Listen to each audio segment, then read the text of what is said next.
जो आपने देखा है अभी, इनकी कारकर्दगी पे क्या कहेंगी आप? देखिए, पहली बात तो ये है कि मैं अब तक कोई तकरीबन दर्जनों रमज़ान बाजार चेक कर रही हूँ। सबसे बुरा बदतरीन हालात और इंतज़ामिया की नाअहली से जुड़ा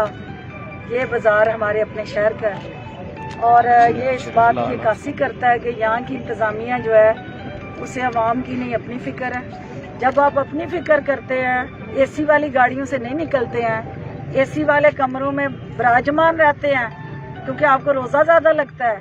तो आवाम के साथ जुड़े जो मसाइल हैं वो हल नहीं होते। तो जो यहाँ की इंतज़ामिया है उसकी सारी रिपोर्ट चीफ मिनिस्टर को मैं खुद दूंगी और इस बाज़ार की कारकर्दगी के हवाले से भी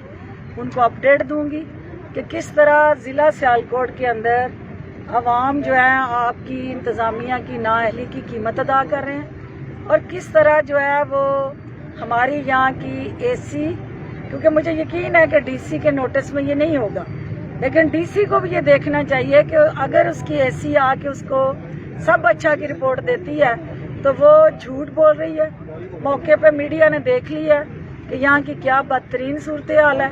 तो इस हवाले से हमें अपनी तरजीहात तय करनी है क्योंकि हम अवामी लोग आवाम को जवाब दे हैं। हमने कोई एक हुकूमत चली जाए तो दूसरी हुकूमत के साथ फिर नहीं नौकरी ले लेनी, हमें आवाम के साथ जिंदा रहना है और जो उनके मसाइल हैं उसकी हमने जंग लड़नी है और इंतज़ामिया को हर हाल में हुकूमती तरजीहात पे अमल करना है। ये नहीं हो सकता कि इंतज़ामिया जो है हुकूमत के खिलाफ साजिश में मसरूफ हो।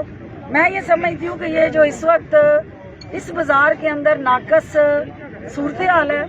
ये इंडिकेट करती है कि इंतज़ामिया किसी साजिश के तहत इस शहर के अवाम को हुकूमत से मुतनफ़र करवा रहे हैं और जो बाकी शहरों में इंतज़ामात हैं, सिटीज़न, एल्डर सिटीज़न जो बुजुर्ग शहरी हैं उनके बैठने के लिए इंतज़ामात है, वहाँ अच्छी टेंटेज है,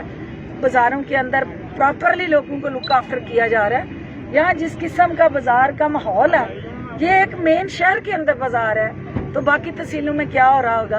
अब बाकी 3 तहसीलों में भी हमने देखना है कि वहाँ के एसी क्या कर रहे हैं और ये एसी अगर ये सूरत हाल है तो फिर ये मैं समझती हूँ कि ये हुकूमत के वेल विशर्स नहीं है, ये लोग किसी एजेंडे के